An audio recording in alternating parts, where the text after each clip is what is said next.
თავარი კითხვა ფორმულირებული იყო შესავალში ამ კონკრეტულ მომენტს როგორ შეაფასებთ ერთის მხრივ იყო გარკვეული დინამიკა რომელიც 26 მაისის თარიღის აღნიშვნას ოპოზიციურ კონტექსტში უკავშირდებოდა ალიანსის ორგანიზებით და მეორეს მხრივ სახელმწიფო დეპარტამენტის ვიზიტი და მისი შედეგი რომელიც აისახა ამ განცხადების შინაარსში დარწმუნებული ვარ თქვენ დეტალურად გაეცნობოდით ქონდა თუ არა შესაძლებლობა სახელმწიფო დეპარტამენტის ამ შეხვედრებში თქვენ პარტიასაც მიიღო მონაწილეობა რა შტაბ-შტაბი მადლობა მოწვევისთვის და ამ კითხვისთვის მე ზოგადად ქართულ საზოგადოებას ურჩებდი რომ დიდ მნიშვნელობას ნომიანიჭებდა ამ განცხადებას იმიტომ რომ მაინც და მაინც არავის არ უნდა იქიდან ვინმეს რამე გაიგო თორე ვინმეს რომ რამის გაგება იქიდან დომოდა ამას ხო უფრო გასაგებად იტყოდნენ ასევე რაც შეეხება ჩვენს იყოფნას ანუ ჩვენ ერთი უცნაურობის მსხვერპლი ვართ ზოგადად რაღაცნაირად ჩვენ ვიცით რომ იცით და სულ ამას ლაპარაკობთ რომ ჩვენ ვართ ყველაზე პროამერიკული პარტია იმ გაგებით რომ რასაც ჩვენ ვითხოვთ საბოლოო ჯამში ის ამერიკულ ტრადიციულ კონსერვატიულ ღირებულებას ეფუძნება და იქიდან იღებს სათავეს იმ ფორმით, რა ფორმითაც მას ჩვენ ფაქტობრივად ვითხოვთ, მაგრამ პარალელურ რეჟიმში ჩვენ ვხედავთ, რომ ოპოზიციის სახელით ამერიკის საელჩოში და მათ შორის ასეთ ტიპის მიღებაზე გამოდის ხალხი, რომელიც ღიად იცის ყველამ რომ მოსყიდულია. თვითონაც აღიარებს ბატონი გვარამია 40 მილიონის ამბავს და ხალხი მისი თანაპარტიელები და ასე შემდეგ, რომელიც უბრალოდ საყოველთაოდ ცნობილი ფაქტია საქართველოში, რომ წინა მოწვევის პარლამენტში თუ წინა არჩევნებზე ქოცების თამაშს თამაშობდნენ. მთელი ოპოზიცია გადააგდეს საბოლოო ჯამში. ისაც ახლა ამერიკელები თვითონ მოგვიწოდებს საელჩო ამ ნაწილში, რომ ინსტიტუციები უნდა გამოიყენოთ და დემოკრატია ამაზეც დგას მათ შორის და ასე შემდეგ. იმ მიზანგრევაში კონკრეტულად ადამიანები თვითონ არიან მონაწილეები. პასუხს არ აგებენ იმაზე, საჯაროდ არსებულ პრეტენზიაზე, უბრალოდ ადასტურებენ, ოღონდ დაივიწყეთ 40 მილიონიო. ეყოთო ძალაო ეს ყველაფერი დაივიწყოთო და ასეთი ხალხი მთელი საზოგადოების წინაშე მოწვეულია როგორც ოპოზიციონერი. და ეს პრობლემა იმითი რომ ჩვენ იმიტომ არა ვართ მაგალითად რა ოფიციალური განმარტება მის არის ის რომ ბარიერ გადალახული პარტიები მოვიწვიეთ. და ბარიერ გადალახული პარტიები რა შუაშია ის პარტიები იმ შემადგენლობით არც არსებობენ. დაშლილები არიან. ის პარტია არ არსებული პარტიებია მოწვეული სინამდვილეში. და ახლა მაგალითებით შემიძლია მოვიყვანოთ რომელიც სხვა იმ დროს ერთი პარტია იყო მე დაიშალნენ დღეს სხვა პარტია არიან და შეკიდე ამბობ ბარიერ გადალახული პარტია თანო გაყალბებული არჩევნებიო და ჩვენ თან ასევე საქართველოს მოგეხსენებათ ელჩი არ გვყავს და ჩვენ რაღაცნაირად აი უკმაყოფილო ვართ საქართველოს ხელისუფლების პოლიტიკით რომ ასეთი ტიპის ურთიერთობა აქვს ამერიკის შეერთებულ შტატებთან ამ შემთხვევაში თქვენი უკმაყოფილება როგორც ვთქვით თავად შეერთებული შტატების საელჩოს მიმართაც არის გარკვეული როგორ შეიძლება ელჩი არ ზოგადად მე ვფიქრობ რომ მე როდესაც ქართველ ხალხს ველაპარაკები, მათ ველაპარაკები როგორც ნებისმიერი ქვეყნის თანასწორებს, ნებისმიერ ადამიანის თანასწორებს, სანამ რამეს გავიგებ მათზე, ხო? და რატომ უნდა ველაპარაკო ვიღაცას არათანასწორად? და მე რაღაცნაირად მართლა უკმაყოფილო ვარ იმით, რომ ამერიკა საქართველოს ელჩი არ ყავს. ზოგადად ეს ფიქრობ, რომ ჩვენმა მთავრობამ, დღევანდელმა საქართველომ, დღევანდელი მოქმედი შემადგენლობით, როგორც ჩვენ დავაკომპლექტეთ, რა სიტუაცია ჩვენ მივიღეთ, გინდა ხელისუფლება, გინდა ოპოზიციური, გინდა მათი თანაფარდობით ზოგადად ვერ დავიმსახურეთ როგორც ჩანს სერიოზული ყურადღება. იმდენად სერიოზული ყურადღება, რომ მართლა ამერიკელების სახელით მოწყობილ ღონისძიებებზე ოპოზიციონერი ვერ გაურჩევიათ მოსყიდულისგან.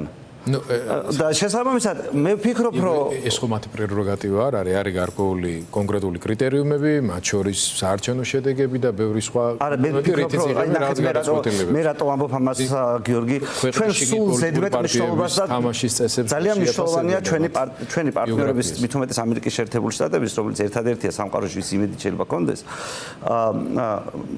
მასთან ურთიერთობა მასთან მეგობრობა მნიშვნელოვანია მაგრამ ჩვენ ხო ფაქტია ვხვდებით როდესაც ვიღაცა შენი პარტნიორი მეგობარი შეცდომას უშვებს და შენ ხო ვალდებული ხარ რომ მან არ დაუშვას მეტი შეცდომა წარმატებას მიაღწიოს რაღაცაში პირობითად გამოუვიდეს ურთიერთობა შენს ქვეყანასთან შენ საზოგადოებასთან შენ ხომ სწორი რჩევები უნდა მიცე ხო და სწორი რჩევები არის ის რომ ჩემი აზრით უფრო სერიოზულად უნდა იქნას შესწავლილი გარემოებები ეს ხო ფაქტია რჩევების ჩამონაწერი მივიღეთ როგორც ხელისუფლებასთან მიმართებაში განსაკუთრებული აქცენტია იმაზე რომ სტაბილური პარტნიორი რო იყოს ქვეყანა ამისთვის მითითებულია დაახლოებით რა გასაკეთებელი და მათ შორის ის რომ პოლიტიკური ინსტიტუტების ჩართულობის ხარისხი უნდა იყოს ოპოზიციის და წარმომადგენლობა უნდა იყოს და დემოკრატია უნდა იყოს და ასე შემდეგ. მაგრამ იქ ხა არ წერია კონკრეტულად ეს გააკეთეთ, ის გააკეთეთ, ეს გააკეთეთ. აი თქვენ თვითონ მიხედეთო, საბოლოოში ხო ეს არის მოკლედ ამის კითხვა მინდა, თქვენ ესე წაიკითხეთ, რომ თქვენ თავს თქვენ თვითონ მიხედეთ თუ ჩვენც ვართ მზად, უпроსორეთ აი ამის მიხედვას რო დაიწყებდა რაღაც ნაბიჯებს რო გადადგავთ, იმიტომ რომ ბოლოს შეწერია იმ წერილში, რომ ჩვენ ველი ნაბიჯების გადადგმას საქართველოს მთავრობის მხრიდან რო დავინახოთ ეს ცნობილი სტანდარტული სახელმწიფო დეპარტამენტის პასუხიც იყო, რომელსაც ლამით ყოველ თვე ვიმეორებდით ხოლმე, როცა შეკითხვას ვაგზავნიდით, რომ საქართველოს მთავრობისთვის ცნობილია ის, რასაც ჩვენ ველით და გსურს დავინახოთ სერიოზული მიდგომა და მზაობა ამისთვის და აბა გადადგით ნაბიჯები.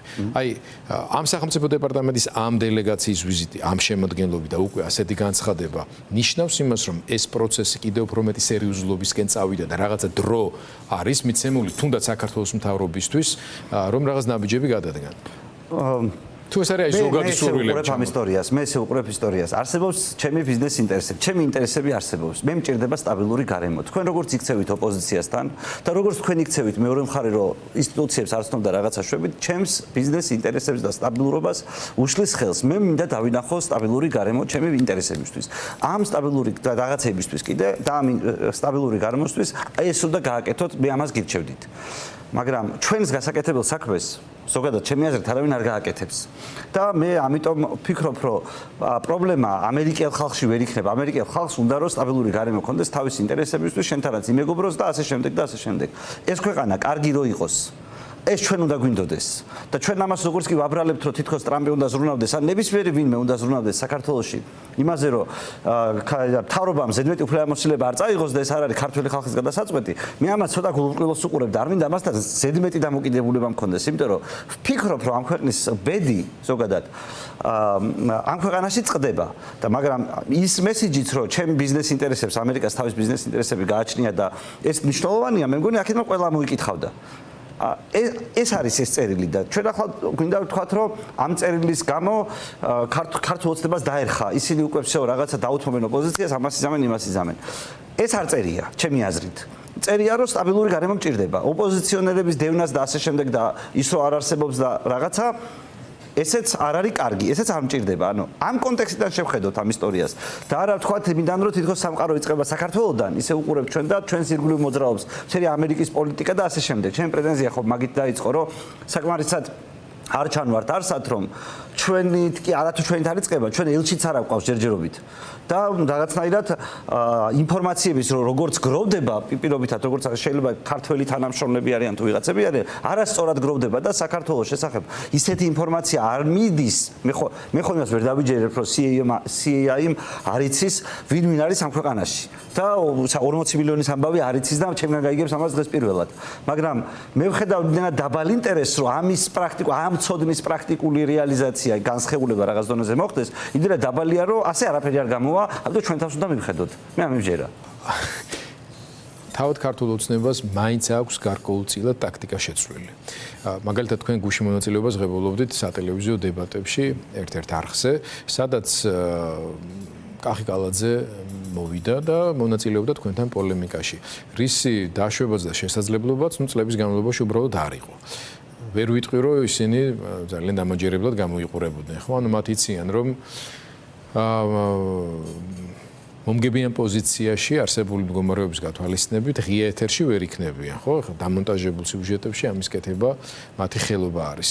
ამის პარალელურად აკეთებენ რაღაცეებსაც. მაგალითად, რუსეთის სასარგებლო ჯაშუშობის ბრალდებით დააკავეს უკვე მეორე პირი ბოლო რამდენიმე დღის განმავლობაში.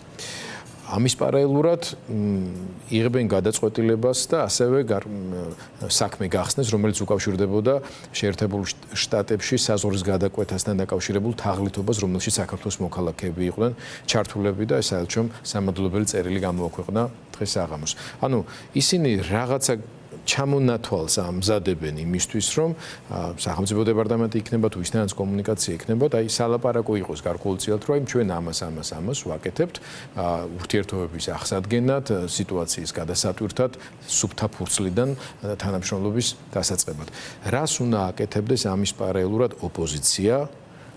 თუ ერთიანად არა ინდივიდუალურად მაინც რომ ალტერნატიულ პროცესს აჩვენებდეს და მათ შორის ხელისუფლების ამ ცდელობებს მეორე და მეათე ხარისხოვან მანიპულაციური თემებით შეიყვანოს შეცდომაში, თუნდაც შეერთებული შტატების ხელმძღვანელობა თუ CIA-ის ეფექტურად და სწორად არ მუშაობს, რომ ამის მაგალითებიც ბევრი ქონია მსოფლიოს სხვადასხვა კუთხეში, ხო? შეცდომები ყოველას მოხდა. ხო, მაგრამ დამოკიდებულება ჩვენ ვერ გვექნება ისეთი 100%-იანაც სარწმუნო, რომ მათი დამოკიდებულება საქართველოსთან მიმართებაში უფრო ჩვენთვის საინტერესო კალაპოტში ჩადგეს და ქვეყნის შიგნითაც ხალხს გაუჩნდეს რაღაც პერსპექტივა და იმედი, რომ აი ამ მოჯადოებული წრიდან, რომელშიც ახლა ყველანი ვართ და სრულიად გაუგებარია, არ ვიცით 28 წელი არის ახალი ორიენტირი, მანამდე რაღაცა ხდება, თუ ხდება, რა პერკეტები და რა ფაქტორები არის, რამაც შეიძლება გავლენა მოახდინოს თუნდაც ბიძინა ივანიშვილზე.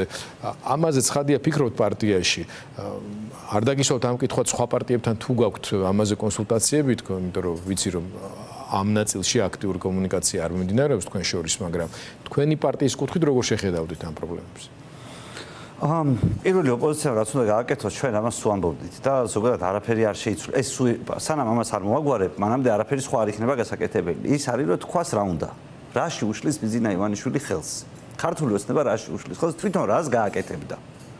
იმიტომ რომ ხალხსაც ეუბნები რომ არ მინდა ბიძინა რუსი ესა ისა რაღაცა ხალხი ეუბნება აბა რა. აბა რაზე უნდა არსებობდეს პასუხი. მე შეიძლება მქონდეს ამ კითხვაზე პასუხი, მაგრამ ჩემი პასუხი არ არის საკმარისი. ეს პასუხი უნდა იყოს ისეთი ძალების მიერ ორგანიზებული, რომელსაც გამარჯვების შანსი გააჩნიათ. და საზოგადოება აირჩევს. ცხოვრების წესი ხო იცის როგორიც არის ქართული ოცნების ცხოვრების წესი. შესთავაზოს უკეთესი ცხოვრების წესი საზოგადოებას და ის კი არ არის სიტყვაზე შენ 1% და 2% გააყალბა საზოგადოებას. არა, აი როგორც იდეა, როგორც არის დამოუკიდებლობის იდეა, როგორც იყო საქართველოში და რაღაც მომენტში ბოლოს როცა კულმინაცია მიაღწია, გასაგები იყო, რომ ის გაიმარჯვებდა რაღაც თვალსაზრისით. აი ესე უნდა იყოს რაღაცა ტიპის იდეა, რომელიც ოპოზიცია რასაც სთავაზობს საზოგადოებას და ეს იდეა უნდა გაიმეოროს ყველამ თავისებურად ახსნას. ამაზე შეიძლება იყოს დისკუსიები, რაღაცები, მაგრამ ჯერ ხო გეგმა არ არსებობს. ხო და გეგმას რო თავი დავანებოთ. აი ძალიან მარტივ რაღაცას გეტყვით. იმაზე შეთანხმებაც კი არ არსებობს, რომ ხალხი არ ვაწვალოთ. მოდის შევთანხმდეთ, აი გირჩ უნდა მარტო ერთადერთი რაღაცა. ხალხი არ აწვალოთ. დაპირებაც ერთადერთი აქვს სიტყვაზე. ჩვენ არ გაწვალებთ ხალხო თუ აგვირჩევთ. შინაარსი რა არის ამის? აი სადაც აი ადამიანების წვალებას რაც ეხება, თავრობის მიერ ადამიანების წვალებას რაც ეხება, მოდი დავждეთ და მაკრატლით შევკვეცოთ ესე. ეს ეხება რეგულაციებს, ჯარიმებს და რეგულაციები, ჯარიმები, ყველაფერი, სადაც სახელმწიფოს და ადამიანების გადაკვეთა არსებობს. რითაც ქართულმა ოცნებამ გაგუდა ეს საზოგადოება. მედია რეგულირებები და რო დავიწყოთ, აი უამრავი რო აკრძალულია. მე ახლა მაგალითად ჩემს გადაცემაში ვერ დავაინტეგრირებ ალკოჰოლური სასმელის რეკლამას, იმიტომ რომ რაღაცა რეგულირებული არის და ცალკე პრობლემა მაქვს ამასთან დაკავშირებით. სპონსორი ვერ გიყოლებათ და ხო, მილიონი სხვა თემა. ეს ხო საერთოდ თქვენი წვალებისთვის არის მოგონილი. მეტი ხო არაფერს არ მოგონია, თქვენ ხო გესმით, რომ თქვენ რეკლამას არ უნდა გააკეთოთ ახლა საზოგადოებას. ის მაინც ის დამოკიდებულება ექნება ალკოჰოლზე, რაც აქვს და ესე მარტივი შესაძლებელია. და როცა დაშვებული იყო, მაშინაც არაფერი განსაკუთრებული არ ხდებოდა. ეს ბეთებზე, მილიონი სხვა თემაზე. რითაც თქვენ გაწუხებენ, გაწვალებენ. ეს არის სხვადასხვა სფეროს, ექიმებს სხვანაირად აწვალებენ, არქიტექტორებს სხვანაირად აწვალებენ, იურისტებს სხვანაირად აწვალებენ, ვიღაცას სხვანაირად აწვალებენ და აი ჩვენ გვინდა რომ ოპოზიცია შემოგვიერთდეს. აი ერთადერთ რამეში ებრძოლეთ კაცო ბიზნეს რუსულ რეჟიმს, რაც გინდა ქენით, თქო. მოდი მანამდე შევთანხმდეთ იმაზე, რომ ხალხს ნუ აწვალებთ. და თუ ამაზე აი ნაცმოძრაობა მაგალითად რით იყო ცნობილი თვითონ რო რაღაცა სიგიჟებს რო იძახიან როგორც დადებით თვისებებს სინამდვილეში ხო ბენდუქიძის რეფორმებით იყო და როგორ შეიძლება შეფასდეს ბენდუქიძის რეფორმა თუ არა ხალხის წვალებაზე უარის თქმა 1000 ლიცენზია რო იყო და 150 რო დარჩა იმდენივე ნებართვა და ასევე მაგდენი რო დარჩა 80% რაღაც შეიცვალა რომ საბუთი აღარ გჭირდებოდა მთავრობასთან ურთიერთობა არ გჭირდებოდა ხო და მოდი მსგავსი რაღაცა მოვიფიქროთ და შევპირდეთ ხალხს რომ ვინც არ უნდა იყოს ხელისუფლებაში როგორც არ უნდა გადავნაწილდეთ წვალებას დავამთავრებთ თორე აი გუშინელი დებატი თქვენ რაც ახსენეთ სინამდვილეში მთელი პრეტენზია რაც არსებობს თბილისის მერის მიმართ საქართველოს მოსახლეობის მანქანის ბრძოლების იქნება ეს თუ ფეხით მოსიარულებს ხო რომ ნუ გვაწვალებთ ხო ეს არის და ამ გამოწვევაზეა საპასუხო და ხო რავი ის მართლა იმაში რა ქვია 26 მაისის ლოდინი სამი თვე არაფრის კეთებისთვის ახლა რაღაცა შემოდგომაზე ვიზამთო რეგიონში სადღაც თავიდან 5 მომხრესთან შეხვედრა ეს რა შუაშია იმასთან რომ ხალხს მართლა რაღაც უნდა შეპირდე და ის შეპირდე რისი გამკეთებელიც ხარ ხო და მოდი თავარია საკუთარ ამბიციებზე თქვა უარი რომ ხალხის წვალება არ გინდა და ეს დაპირება შესრულებულია. ამიტომ არის ადვილი მისი რაღაც თვალსაზრისით აღსრულება და ადამიანების დაგიჯერებენ ნუ დამაჯერებლად უნდა თქვას ახლა როგორც ჩვენი ზოგიერთი პოლიტიკოსები საუბრობს ის არ არის დამაჯერებელი ამისთვის. იაგო აი თქვენ ახსენეთ მაგალითად რეგიონებში შეხვედრა არა რაღაცა კონკრეტული აქციის პარკლებში მაგრამ პოლიტიკური პარტიების მშენებლობისთვის საკუთარი ამომრჩევლის ცოდნა, მასთან კომუნიკაცია და ახალი ამომრჩევლების მომხრობა მუშაობის ერთ-ერთი ძირითადი მიმართულება არის. აი თქვენს ორგანიზაციას გირს რა სპეციფიური მეთოდები გაქვთ რომ სიტყვას რეგიონში კი არიაროთ და როგორც თქვენ აღნიშნეთ საკუთარ 15 კაცს ელაპარაკო არამედ გააფართოვო ის სეგმენტი რომელიც თქვენს პოლიტიკურ პარტიას აქვს ამ თემების გარშემო ერთიანდება და ამის გამო გიჭერთ მხარს და კიდევ ერთ შეკითხვას დაგისვავდით არსებული პოლიტიკური სპექტრიდან ამ მოთხოვნების ამ ღირებულებების კონტექსტში რომელ სხვა ოპოზიციურ პოლიტიკურ სუბიექტს ხედავთ ისეც რომელიც შეიძლება ყოფილიყო პოტენციური თქვენი კოალიციური პარტნიორი დაუშვათ შემდეგ მთავრობაში ან პარლამენტში. ნუ ჩვენ ამ კითხვაზე ძალიან პრიმიტიული ტექნიკური პასუხი მქონდა რომ ჩვენ მზად ვიყავით აპაჩენების მერე თანამშრომლობა ქოცებთანაც და ნაცებთანაც იმის მიხედვით თუ ვინ უკეთეს პირობას შემოგთავაზებდა ჩვენი იდეებისთვის.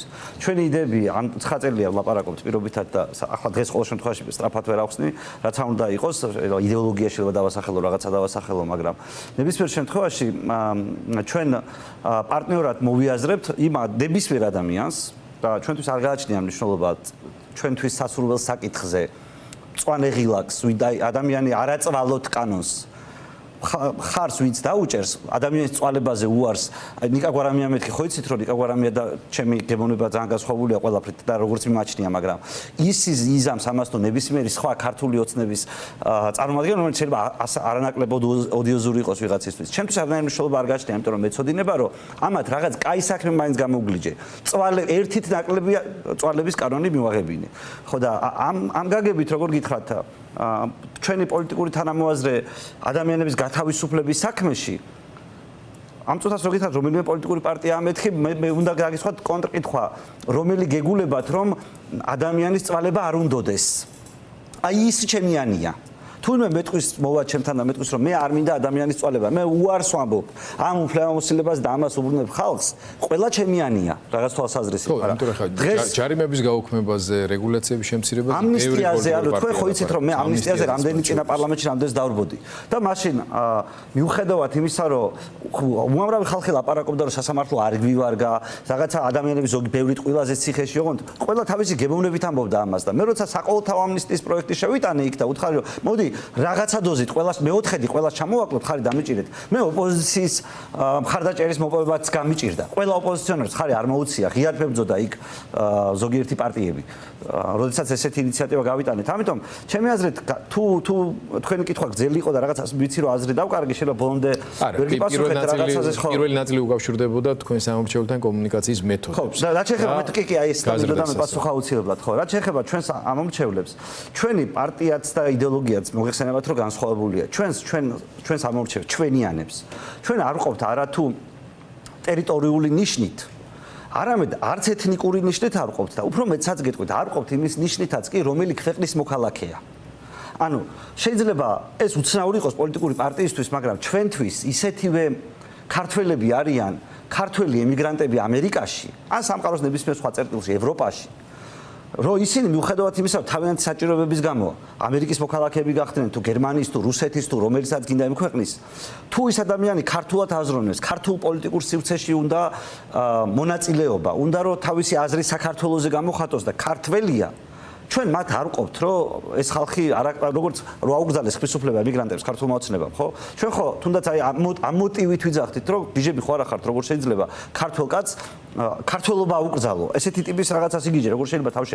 აზრად მოგივიდეს და ამიტომ ჩვენ სულ უკავშირდებოდით ჩვენს მომხრეებს ელექტრონული საშუალებებით მე ვიტყოდი რომ იდეალური ფორმა არ გვაქვს იმიტომ რომ ნუ როგორ შეიძლება და ჩვენ მხოლოდ 62000 ხმა აგვეღო და როგორ შეიძლება და მართლა ის ხალხი იმას ვერ მიხვდარიყო სინამდვილეში მეორე მხრიდანაც რომ ხოცებს აძლევდა სინამდვილეში 97-ით 3 რომ მოიგო ბიძინამ მაგრამ რო ვერ მივწვდით ეფექტურად ფაქტია ამის მიუხედავად ჩვენ ვეძებთ ხალხს რომელიც ჩვენით არის დაინტერესებული რომელსაც უნდა სიმართლის გაგება რომელიც არ არის ჯიბრის კატეგორიაში რომ მე შემეჯიბროს არამედ ერთი რაღაცა უნდა მარტივად რომ თანამოქალაქეების წვალება არ ევასება. არ ევასება მთავრობა რო აწვალებს. და თუ ასეთი ხალხი აქეთ მოგძებნის, ჩვენ შევთანხმდებით ყველაფერზე. კიდე ეს პოლიტიკური იყოს, რაც უნდა ცუდი წარსული კონდეს, თუ დავიჯერებ, რომ გადაიაზრა საკუთარი წარსული და წვალებაზე ხალხის უარს აცხადებს, დიდი სიამოვნებით მივიღებდი და ვეცდებოდი, რომ გამოვასწორო მისი წარსული მასთან ერთად. კარგი.